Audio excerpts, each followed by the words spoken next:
কলাইগাঁৱত পুনৰ বিপিএফ দলৰ চমক ৰন্থলীত বিপিএফ দলত যোগদান ১১০গৰাকী লোকৰ বিটিসি পৰিষদীয় নিৰ্বাচনৰ প্ৰাক মুহূৰ্তত মুদৈবৰীত পুনৰ চমক সৃষ্টি বিপিএফ দলৰ গাঁৱে গাঁৱে সুবাই দলত ব্যাপক যোগদানৰ কাৰ্যসূচীৰে চমক সৃষ্টি বিপিএফ দলৰ এইবাৰ পুনৰ দলত যোগদান ১১০গৰাকী লোকৰ দেওবাৰে মুদৈবৰী পৰিষদীয় সমষ্টিৰ অন্তৰ্গত ৰন্থলীত বিভিন্ন ৰাজনৈতিক দলৰ পৰা পদত্যাগ কৰি আনুষ্ঠানিকভাৱে যোগদান কৰে বিপিএফ দলত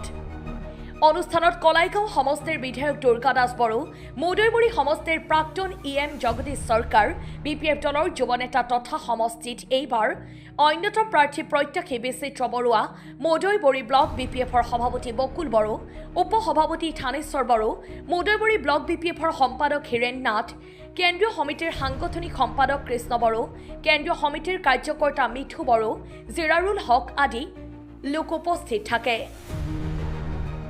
ইপিনে সভাত উপস্থিত থাকি বিধায়ক দুৰ্গা দাস বড়োৱে বিটিআৰৰ মুৰব্বী প্ৰমোদ বড়োক তীব্ৰ ভাষাৰে সমালোচনা কৰে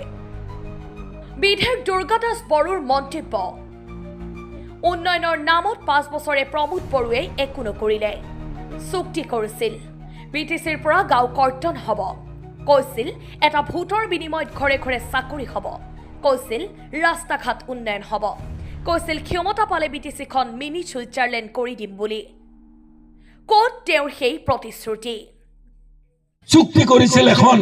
গাঁও সোমাব গাঁও ওলাব অন্তৰ খুলি মানুহে ভোট দিছিল ইয়াতো ভাৰতীয় জনতা পাৰ্টি কিয় যে আমি কিনাৰে কিনাৰে থকা গাঁওবিলাক আমি কাটি পেলাই ওলাই যাব পাৰিম একদম নাচি নাচি সেই সময়ত অহা মন্ত্ৰীসকলৰ বক্তব্য শুনি যে 15 দিন পিছতে আমাৰ গাঁওবিলাক কাটিব আমি ওলাই যাম এতিয়া ৮১খন গাঁও সোমালে ৮১ ঘৰ মানুহো উলিয়াই নিদিলে ৮১ ঘৰ এক ঘৰ মানুহো উলিয়াই নিদিলে ক'ত গ'ল প্ৰতিশ্ৰুতি এই চৰকাৰখনৰ বিটিচিত থকা বিজেপি আৰু ইউপিপিএলৰ চৰকাৰৰ প্ৰতিশ্ৰুতিৰ কথা তেওঁলোকক আহিলে আপোনালোকে ধিক্কাৰ দিব লাগে এইবিলাক অযুক্তিকৰ কথা নহয় দুৰ্গা দাস বড়োৱে অযুক্তিকৰ কথা কোৱা নকয় কলে আইনগতভাৱে আমি অপৰাধত পৰিম এমএলএ হলে বহুত ডাঙৰ মানুহ নহয় কিন্তু এইবিলাক সত্য কথা ৰাইজক কোৱাৰ প্ৰয়োজন আছে চুক্তিত আছিল